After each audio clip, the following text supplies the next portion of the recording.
rašė laikraštis Lietuvos aidas, tai buvo prabangiška mokykla su bokštu panašiai į bažnyčią.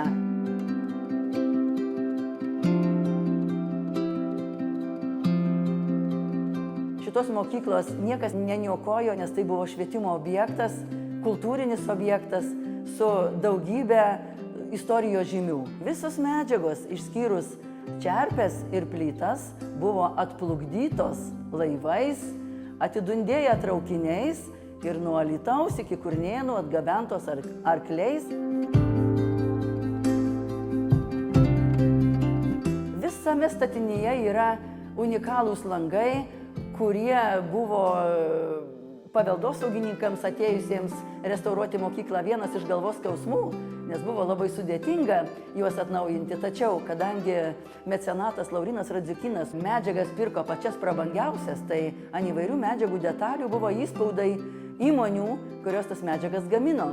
Tai dabartiniais laikais susisiekti su tomis įmonėmis elektroniniais laiškais buvo visiškai nesunku. Autentiškų, unikalių dalykų yra labai daug ir jeigu dažnai nekilnojamojo kultūros paveldo objektams iškyla tokia grėsmė, kad dėl tvarkybos darbų prapuola tas jų autentiškumas, tai mes galime džiaugtis ir dėkoti tiems, kurie dirbo šioje mokykloje, kad tas autentiškumas šitame statinyje yra išskirtinai gerai išsaugotas. Tai yra lentos kalūninės, tai yra suolai, tai yra baltojo ąžuolo parketas, tai yra unikalūs langai, tai yra visa santechninė įranga išsaugota, kabyklos, visos vidinės durys ir spynos. Taip pat mes turime net tokį unikalų dalyką, tai amerikonišką klozetą, kuris taipogi keičiantis valdžioms buvo išmestas, bet protingų žmonių pastangomis jis buvo išsaugotas, kaip ir suolai.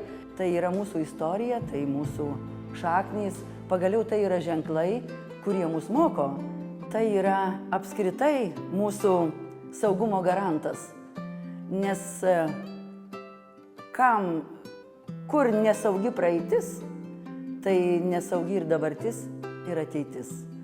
Iš tiesų tų kelių saugot, išlaikyti ir palikti ateinančioms kartoms yra labai daug. Tai mes labai džiaugiamės, kad turime tokį objektą, kuriame žymės to saugojimo ir galimybė parodyti, kaip tai yra svarbu, tikrai yra unikali.